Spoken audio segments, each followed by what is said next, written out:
Tuhan tahu bagaimana menjawab doa kita. Semua indah pada waktunya. Tugas kita jangan berhenti mencari Dia. Diligent. Terus sungguh-sungguh mencari Kristus. Mencari wajahnya. Ternyata Tuhan ubah sekelilingnya dulu. Terakhir baru anakmu. Tuhan tuh tahu bagaimana memenangkan hati dan menjaganya selama-lamanya. Kalau Anda belum subscribe di channel ini, segera supaya Anda bisa mengikuti terus rema-rema dari Roh Kudus ya. Upah orang yang mencari Dia adalah tema pembahasan kita hari ini. Kita buka Alkitab dan ambil catatan. Kita akan belajar sesuatu yang simpel, mendasar. Dan saya berdoa supaya bisa menjadi aplikasi seterusnya dalam hidupmu. Ibrani pasal 11 ayat yang ke-6. Satu ayat dulu. Nanti kita akan buka beberapa ayat yang lain. Saya bacakan dulu ya. Tetapi tanpa iman tidak mungkin orang berkenan kepada Allah. Sebab barang siapa berpaling kepada Allah, ia harus percaya bahwa Allah ada. Dan bahwa Allah memberi upah kepada orang yang sungguh-sungguh mencari Dia. Saya waktu mempersiapkan ini, saya seperti mendengar suara Tuhan untuk keluarga saat teduh bersama. Bunyinya begini, carilah aku, maka kamu akan hidup. Seperti ada sebuah invitation with a promise atau suatu undangan yang diselipkan sebuah janji. Jadi seperti suatu undangan tapi juga dikasih sebuah janji. Ayo kamu cari saya, kata Tuhan. Kamu akan hidup. Kamu akan hidup itu luas artinya. Gak tentu langsung mujizat terjadi. Cari Tuhan, cari wajahnya, gak tentu directly, secara langsung ketemu tangannya. Sebagian orang langsung sih mengalami mujizat, tapi kau jangan iri. Kita gak perlu cemburu. Kita bangga untuk berkat orang lain dulu. Kadang-kadang ada senggang waktu untuk kita menunggu penggenapan janji itu. Tapi selama kita mencari Tuhan, pasti kita ketemu Tuhan. Kita mencari wajahnya, pasti masuk rencananya. Gak bisa enggak. Tapi kalau hati kita mundur, berbalik arah, kita lari dari Tuhan, dan kita meninggalkan kebenaran, apapun yang terjadi di hidup kita itu, semuanya tak ada rencana Bapa di dalamnya. Coba kita lihat ayat 6, bagaimana kita mencari Tuhan. Tetapi tanpa iman tidak mungkin orang berkenan kepada Allah. Kata tidak mungkin ini digarisbawahi. Bunyinya tidak begini, tetapi tanpa iman sulit sekali orang berkenan pada Allah. Tidak ada kata sulit atau sukar, tapi tidak mungkin. Jadi kata yang dipakai di sini adalah impossible, bukan difficult bahasa Inggrisnya. Sudah betul-betul sama sekali tidak memungkinkan. Kalau kita cari Tuhan itu tanpa iman, berarti kita tidak sungguh-sungguh. Tanpa iman tidak mungkin orang berkenan kepada Allah. Jadi kalau kita itu mencari Tuhan, mesti atau harus percaya bahwa Allah itu hidup, Allah itu ada, sekalipun dia nggak kelihatan, dia itu ada di sana, atau lebih tepatnya, waktu kita berdoa, dia ada di sini. Dan kita harus yakin dan meyakinkan diri sendiri. Kalau nggak yakin atau ragu lawan itu, dan jangan sampai kita itu asal-asalan waktu mencarinya atau coba-coba. Nggak boleh kita itu coba-coba mencari Allah. Kalau kita mau mencari Tuhan, carilah sungguh-sungguh. Bertekad bulat. Walaupun aku tidak melihatmu, bukan berarti engkau tidak ada atau engkau jauh. Kita nggak kelihatan oksigen, tapi kita bernafas. Dan dia masuk ke paru-paru. Yang namanya udara di sekeliling kita itu ada, sekalipun tidak kelihatan atau nampak mata. Jangan kita seperti bayi yang kalau nggak lihat mamanya dia menangis sejadi-jadinya, dikiranya mamanya tiba-tiba meninggalkan dunia. Kita harus percaya Tuhan, hidup itu oleh iman. Jadi gentle reminder alias kita harus mengingatkan diri sendiri lagi dan lagi karena kita ini cenderung pikun, cenderung lupa karena kita ini dijajah dengan panca indera. Makanya orang yang benar harus hidup oleh iman, orang percaya bukan oleh panca inderanya saja. Kalau kita mau ikut Tuhan harus beriman, percaya. Kalau kita nggak kuat imannya, nanti Tuhan ngomong apa kita nggak lakukan. Karena iman timbul dari pendengaran. Kalau nggak kuat, kita nggak akan dengar. Tuhan suruh kita gini, karena kita nggak lihat kan. Nggak lihat. Jadi perintahnya pun kita nggak sungguh-sungguh lakukan. Karena kita nggak yakin.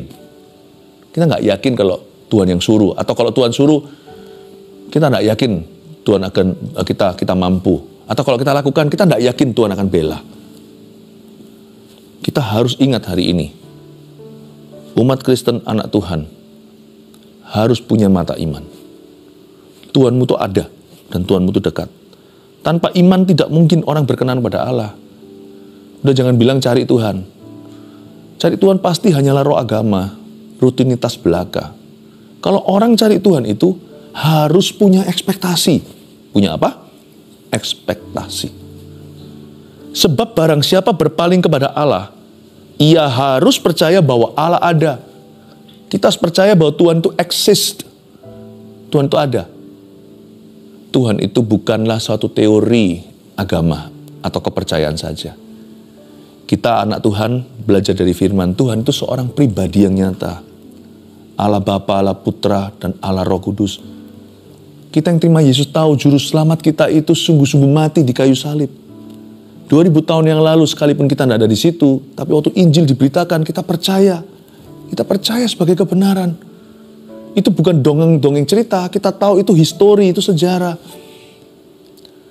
Waktu kita terima Injil itu kita dengarkan, kita yakin penuh. Waktu Tuhan suruh kita baptis, kita baptis. Kenapa? Karena kita tidak meragukan sumbernya. Kalau Tuhan yang suruh, dan dia itu hidup, dia itu ada, saya nggak berani menentangnya. Kalau kita nggak yakin orang itu sungguhan ada, apapun kata-katanya itu, kita nggak akan gubris. Kita tidak akan take it seriously, nggak akan menganggap serius. Kenapa? Kata kita anggap ya, nggak ada orang itu hanya rekayasa. Apapun yang dikatakan, nggak akan kita sungguh-sungguh lakukan. Buat apa? Wong orangnya nggak ada. Tapi kalau orangnya ada, dia ngomong sungguhan. Bukan hanya dia nyata, dia masih berkuasa. Saya nggak berani menentangnya. Makanya firman itu jadi hidup. Karena saya percaya bahwa Allah ada. Saya percaya bahwa Yesus ada. Saya percaya Roh Kudus ada di sini. Firman jadi hidup. Saya nggak berani main-main. Kalau Tuhan suruh saya ngampuni, saya lebih baik saya ampuni. Kalau Tuhan suruh saya memberi, saya akan belajar untuk memberi. Saya minta tolong dia beri saya kemampuan. Kalau kita percaya bahwa Allah ada, baru kita melangkah. Masalahnya kita ini kan lain. Kita itu mau lihat tanda mujizat dulu. Kita mau lihat berkatnya di depan. Kita mau melihat keadaan kita berubah dulu. Dengan siapa kita beriman? Kita beriman kepada Tuhan atau kita beriman kepada keadaan? Berimanlah kepada Dia yang meskipun tidak kelihatan, Dia itu ada.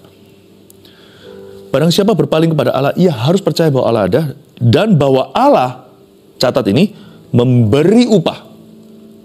Boleh nggak kita itu mengharapkan sesuatu dari Tuhan? Bukan hanya boleh, harus.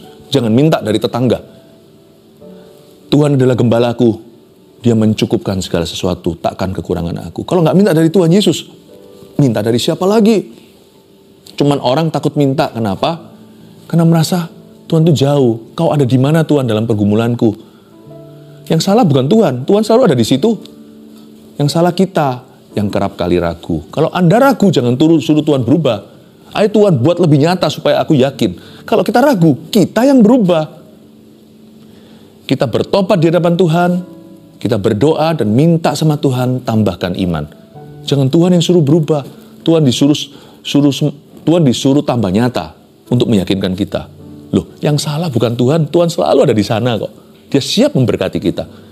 Yang salah kita kok. Kita ini yang selalu bimbang. Kok Tuhan yang kita suruh berubah. Kenapa kita tidak bertobat dari keraguan kita?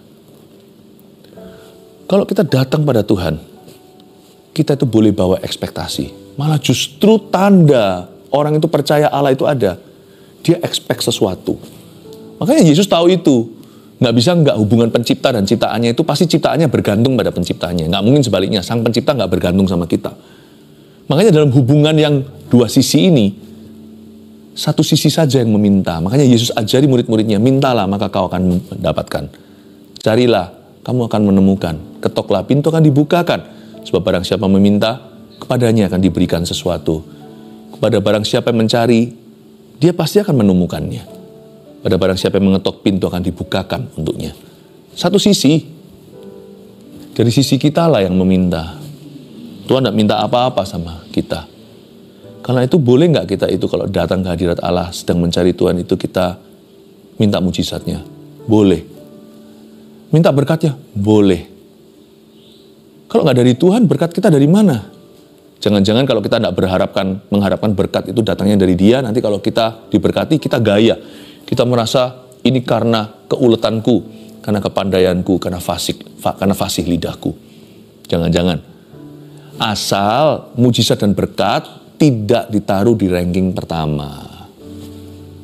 Kita belajar berserah. Kalau belum diberi jangan kecewa. Nah, kelihatan kan nafsunya?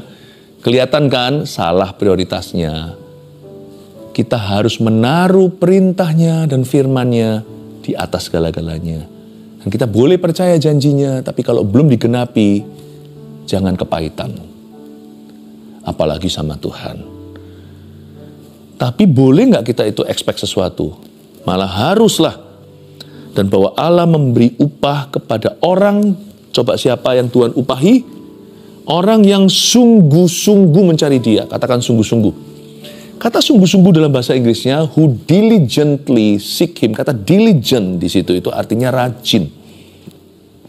Rajin. Saya pernah lihat ada satu orang anak berkebutuhan khusus. Dia jauh lebih tua daripada teman-teman sekelasnya. Jadi ada sekolah yang provide ya, menyediakan suatu layanan pada anak-anak. Begitu ada guru-guru yang khusus mendampingi. Kalau biasanya satu guru untuk sekian anak-anak di kelasnya, yang normal-normal saja, maka anak-anak yang punya kebutuhan khusus ini akan punya guru-guru khusus untuk mereka. Orang lain gampang matematika 2 tambah 2 dalam 4. Dia mikir keras untuk untuk bisa mengerti mata pelajaran. Tapi saya punya teman dulu pada waktu saya sekolah, ya, agak sedikit di belakang kami semuanya. Tetapi dia sungguh-sungguh, teman saya bukan secara mentalnya, tapi kakinya itu hanya seperti satu tongkat yang kurus. Tapi dia betul-betul pada waktu PI atau waktu pelajaran olahraga, wah kasihan dia. Tapi dia berusaha untuk mengikutinya. Itu diligence. Dia berusaha sekalipun dia tahu dia tidak mampu, dia terus mencoba mengikuti mata pelajaran. Mencari Tuhan itu perlu ketekunan. Bukan karena Tuhan susah ditemukan. Tapi karena manusia itu banyak kesalahpahaman. Mencari Tuhan itu perlu tekad hati. Karena dunia tidak akan mendukungmu. Situasi hidupmu cenderung malahan melemahkan. Dan semua arus dunia ini selalu melawan Yesus. Mencari Tuhan sungguh-sungguh itu susah. Belum lagi karena kita ini manusia yang betul-betul dikontrol, dikendalikan dengan apa yang kita lihat, kita cium, kita raba, kita dengar. Kalau sesuatu yang rohani itu sifatnya lebih sulit untuk konsentrasi. Diligent itu seperti misalkan orang yang menggali. Misalnya dia sudah cek di bawahnya itu ada tambang minyak. Dia gali di bor puluhan meter, belum juga menemukan. Tapi dia tahu yakin bahwa di bawahnya sudah diadakan tes sebelumnya oleh para expert atau para orang yang ahli di bidang ini. Dia tahu di bawahnya itu ada minyak. Dibor terus sampai ke perut bumi. Dan dia tidak akan berhenti sampai menyembur cairan hitam itu ke atas. Itu diligence. You don't stop halfway. Kita tidak berhenti di tengah-tengah. Nah masalahnya kita seringkali tidak diligent apa? Kita berhenti di tengah atau di 1/4 atau bahkan di 3/4. Want to know why? Karena waktu kita mencari Tuhan, kita kan punya ekspektasi. Boleh kan? Tapi ekspektasi kita itu kadang-kadang bisa menjadi obsesi kita. Sehingga pada saat kita melangkah mencari Tuhan, belum terjadi di level itu, di kilometer berapa atau seperempat jalan, kita kecewa. Aku udah cari Tuhan loh, kok belum sembuh? Aku cari Tuhan loh, kok belum mendapat jawaban untuk hutangku? Aku cari Tuhan karena ekspektasi kita. Lo boleh bawa ekspektasi, tapi ingat saya katakan, jangan jadikan ranking 1. Karena mencari Tuhan itu jauh lebih dari kebutuhan bahkan keinginanmu. Melebihi itu. Dan waktu kita mencari Tuhan, kita kira upahnya nanti akan dapatkan yang kita doakan. Boleh mengharapkan. Tapi kalau belum kejadian, please jangan lekas kecewa sama Tuhan dan putus asa berdoa alias mencari wajahnya. Kita jalan sampai setengah jalan, ekspektasi kita belum terjadi juga. 3/4 jalan belum terjadi. Kadang-kadang bisa terjadi segera, kadang-kadang digenapi nanti. Tapi mencari Tuhan itu kalau belum kelihatan semburan minyaknya atau urapan sorga, jangan kau berhenti menggali. Sekalipun kita seperti jadi ekor bukan kepala, harapan kita sudah ada di situ, tapi yang direalisasikan belum seberapa. Cari Tuhan terus, sebab Tuhan kalau tidak menjawabmu di seperempat jalan, setengah 3/4 jalan, mungkin Tuhan punya suatu rencana yang jauh lebih besar dari itu. Bisa jadi Tuhan mengubah keadaannya dulu di sekeliling hal yang kau doakan. Mungkin bukan persis duduk masalah yang Anda bawa. Mungkin sekelilingnya itu Tuhan akan ubahkan. Seperti misalnya kalau kita doakan agar supaya anak kita yang sekarang jauh dari Tuhan kembali ke jalan yang benar. Saya doa, kok teman-temannya ya yang berubah ya, dia belum ya. Tuhan punya hikmat tak terselami. Kita doa anak kita kok semakin rusak, kok tidak sungguh-sungguh bertobat, kapan? Tapi ketika suatu hari Tuhan jawab, seluruh temannya pun sudah bergereja. Tuhan tahu titik lemah anakmu. Mungkin kalau dijawab sekarang langsung anak dulu, teman-temannya semua pengguna narkoba, dia akan terjerat kembali 7 roh lebih jahat. Tuhan tahu bagaimana menjawab doa kita, semua indah pada waktunya. Tugas kita jangan berhenti mencari Dia, diligent, terus sungguh-sungguh mencari Kristus, mencari wajahnya. Ternyata Tuhan ubah sekelilingnya dulu, terakhir baru anakmu. Tuhan tuh tahu bagaimana memenangkan hati dan menjaganya selama-lamanya. Mungkin yang kita doakan belum kejadian, kesembuhan. Kok belum ya terjadi mujizat? Kok tidak jadi lebih baik? Tapi itu mengerjakan di dalam dirimu suatu ketabahan. Kita doa mencari Tuhan. Mata kita tertuju di mujizatnya. Seperti seorang pemain tenis waktu turnamen, matanya tertuju di scoreboard atau di papan angka. Siapa tahu, siapa sangka ternyata ketika kita fokus ke mujizatnya, Allah sedang mengerjakan karakternya dulu. Diberikan ketekunan, kesabaran. Padahal dulu orangnya ngomelan. Sehingga nanti waktu dia disembuhkan suatu hari, maka sifatnya pun sudah diubahkan. Jangan jadi orang yang sembuh tapi menjengkelkan. Jadi orang yang sembuh tapi setelah itu jadi batu sandungan. Habis terima mujizat, lalu berdosa, lebih murtad. Tuhan tahu bagaimana harus mengerjakan ladang mana. Mana dulu yang Tuhan mau ubahkan. Mungkin Tuhan sedang mengubah sesuatu di dalam diri kita. Padahal mata kita tertuju ke papan angka. Mujizat kapan sembuhnya. Tapi ternyata Allah sedang mengerjakan pemain tenisnya. Kita nggak tahu loh.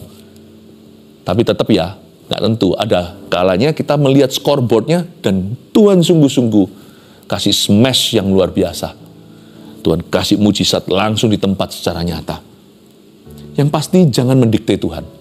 Orang kalau mencari Tuhan itu harus percaya bahwa Dia ada dan bahwa Dia pasti memberi upah kepada orang yang diligently atau secara sungguh-sungguh mencari Dia. Saya kasih 3 hal yang merupakan upah orang yang mencari Dia. 3 hal ini sudah nggak usah ragu. Ini pasti. Kalau yang bonus-bonusnya saya nggak tahu. Itu hanya Tuhan yang tahu, nanti Anda alami. Tapi 3 hal yang saya mau bagikan sebagai upah yang pasti orang yang mencarinya, ini tidak usah ragu. Ini prinsipnya pasti dapat. Karena ini sudah sangat-sangat, ini sangat absolut. Ini berkat yang tidak perlu ditunggu. Orang yang mencari Tuhan, 3 hal ini kepastian. 1, upah orang yang mencari Dia, Tuhan dekat dengannya. Itu sebagai konsekuensi mencari Tuhan.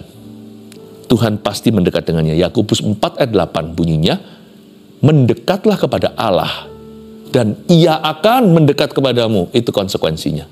Tahirkanlah tanganmu, hai kamu orang-orang berdosa. Maksudnya singkirkan rintangan atau halangan yang Anda sadari menjadi penjauh Anda dari Tuhan Yesus, dan sucikanlah hatimu, hai kamu yang mendua hati.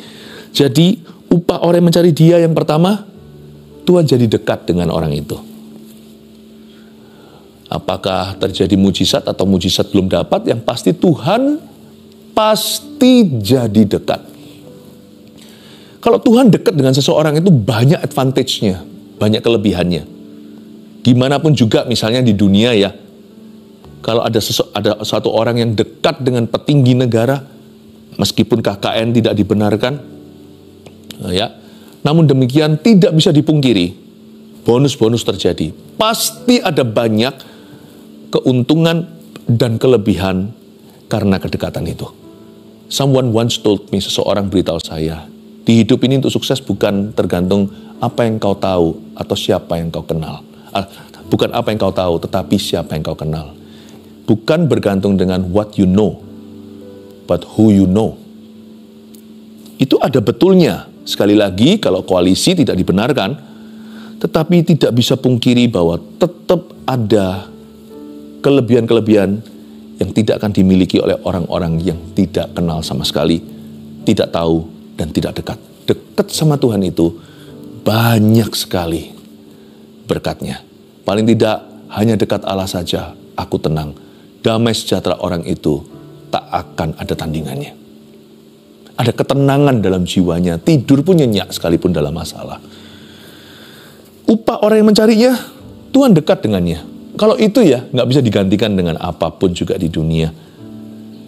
So what kalau kita dapat mujizat?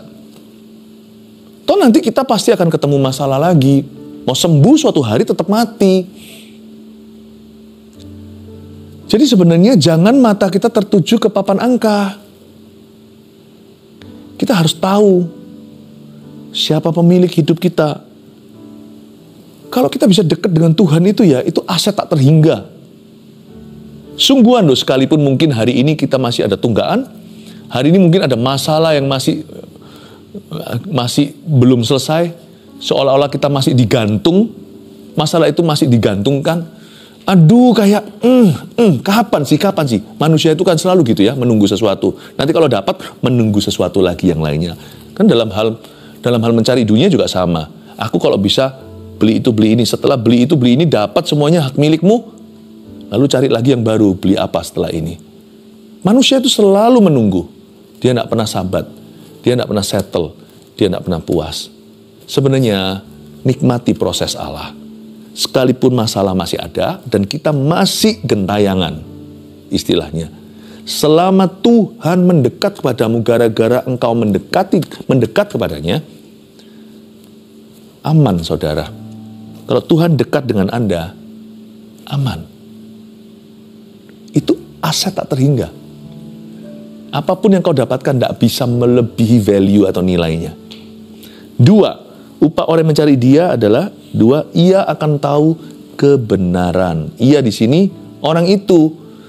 Orang itu yang mencari Tuhan, dia akan tahu kebenaran. Yohanes 8 ayat 32 bunyinya, dan kamu akan mengetahui kebenaran, kata Tuhan Yesus, dan kebenaran itu akan memerdekakan kamu. Satu hal yang terjadi kalau orang mencari Tuhan, baik terjadi atau tidak terjadi mujizat, baik terjadi berkat atau belum diberikan, nggak relevan. Orang yang mencari Tuhan, otomatis dia berubah. Dia akan tahu kebenaran. Dan kamu akan mengetahui kebenaran itu akan memerdekakan kamu. Nggak bisa nggak orang yang mencari Tuhan pasti memperoleh hikmat. Itu nggak bisa nggak. Orang yang bergaul dengan orang bodoh, cepat lambat jadi bodoh. Karena pergaulan yang buruk merusak kebiasaan yang baik. Orang yang bergaul dengan orang rusak, makanya kita doakan jangan sampai anak-anak kita masuk pergaulan begini, atau kita sendiri juga jangan masuk ke situ. Nanti orang itu cepat lambat susah dia jadi orang benar. Pasti ada kompromi. Dekat sama Tuhan. Mujizat dapat atau tidak dapat, itu lain cerita. Pasti kita semakin bijaksana. Dan pasti bertambah-tambah hikmatnya. Nggak bisa nggak. Kita duduk dengan orang yang berbobot aja ya. Orang yang punya kualitas ya. Kita ngobrol setengah jam aja, kita pasti belajar sesuatu. Makanya jangan duduk sama pencemooh, buang-buang waktu. Tapi kalau Anda duduk dengan orang-orang majus dalam bidang apapun, apalagi yang takut akan Tuhan, nggak mungkin nggak. Duduk sebentar dengan orang-orang gitu, bukan hanya Anda belajar sesuatu, pasti ada sesuatu yang meningkat di dalam dirimu. Sesuatu yang bertambah. Nggak mungkin orang itu dekat mencari Tuhan itu lalu dia biasa. Pasti bertambah-tambah hikmatnya. Dan hikmat itu bermula dari takut akan Allah. Dia semakin takut akan Tuhan, dia semakin sadar akan apa yang, akan segala sesuatu yang mendukakan hatinya. Hatinya pasti semakin mencintai Roh Kudus. Tapi hikmat sekalipun bermula dari takut akan Tuhan, dia tidak berakhir di situ. Setelah takut akan Allah, bukankah permulaan hikmat adalah takut akan Tuhan? Permulaan. Tapi dia tidak berhenti di sana. Setelah takut akan Allah diberi, di atas itu banyak skill-skill dan keahlian yang Tuhan tambahkan. Orang yang cari Tuhan itu, jikalau dia seorang ibu rumah tangga, dia pasti akan tahu gimana menata keluarganya. Padahal dia nggak tahu apa-apa tentang membesarkan anak. Ya namanya kita semua punya anak pertama kali. Pasti dia semakin bijaksana. Bukan berarti tanpa salah. Pasti dia belajar dari kesalahannya. Tapi dia pasti lebih banyak kebenarannya daripada kesalahannya. Orang dekat sama Tuhan tuh nggak jadi salah kok. Malah justru jadi benar. Salah pun dibenarkan. Ia akan tahu kebenaran. Seorang ibu rumah tangga pasti tahu gimana menata family-nya. Kalau dia sungguh-sungguh loh ya cari Tuhan. Bukan sekedar rutinitas. Seorang pelajar, seorang mahasiswa, kalau dia itu cari Tuhan sungguh-sungguh, upahnya apa? Nggak mungkin nggak. Anak muda ini pasti takut akan Tuhan. Pertama-tama itu efek ke satu. Dampak sesudah itu, dia pasti nilainya naik. Nggak mungkin nggak. Pasti dia mengerti dan tidak memperoleh kebijaksanaan untuk bisa menguasai mata pelajaran. Karena hikmat tidak berakhir pada takut akan Allah. Bermula dari sana, hikmat bertambah-tambah. Seorang pengusaha pasti bisa mengatur expenses, pengeluaran, dan pemasukannya.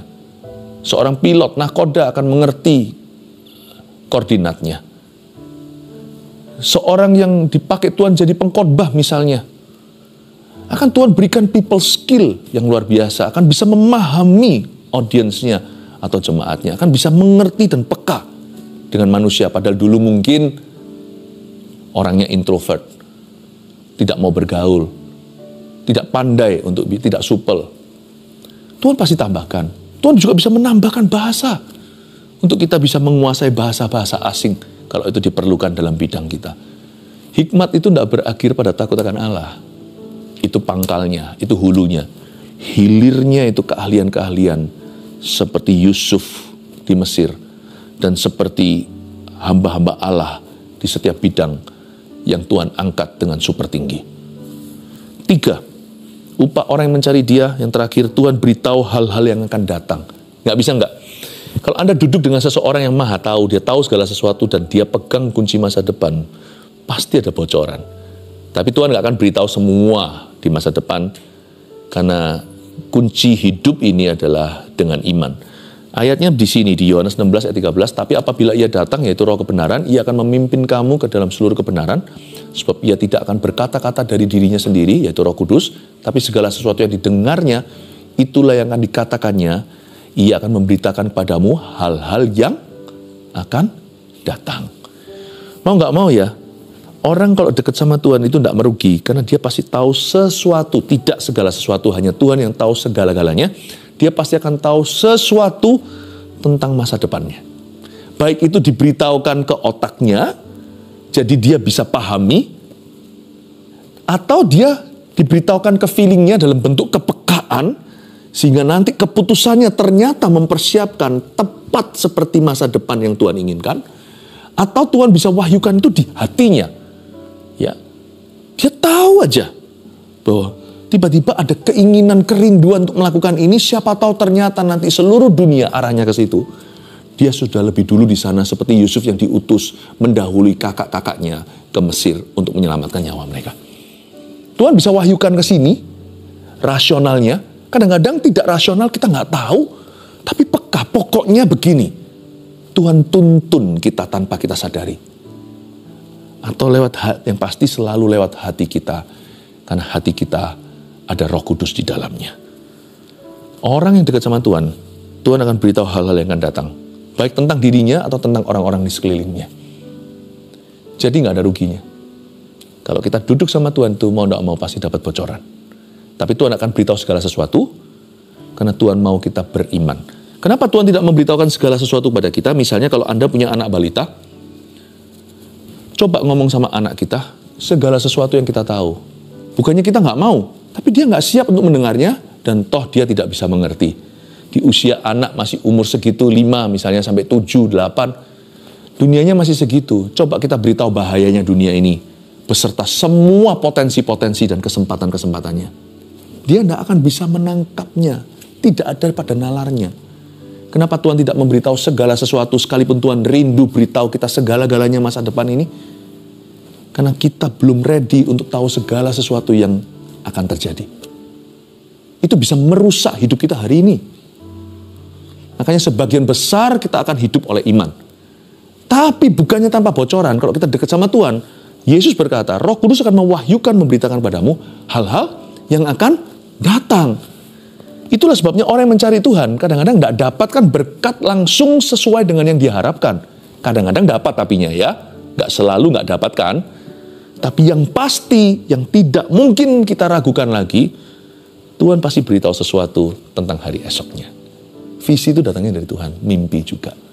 Ya, upah orang yang mencari Dia, yang 3 hal ini 100% pasti terjadi. 1, Tuhan dekat dengannya, hadiratnya. 2, Ia akan tahu kebenaran. Dia akan bertambah dalam hikmat dan kebijaksanaan. 3, Tuhan beritahu hal-hal yang akan datang. Mau tidak mau, pasti lama-lama kita jadi orang yang visioner. Dan langkah kaki kita dituntun secara ajaib oleh Tuhan Yesus. Haleluya. 1 Petrus 4 ayat 7. Kesudahan segala sesuatu sudah dekat. Karena itu, kuasailah dirimu dan jadilah tenang, supaya kamu dapat berdoa. Saudara yang terkasih, terima kasih telah mendengarkan firman Tuhan hari ini. Jangan lupa untuk dukung terus channel ini dengan cara subscribe, like, share, dan juga komen, agar saudara kita yang lain juga boleh terberkati. Tuhan Yesus memberkati kita.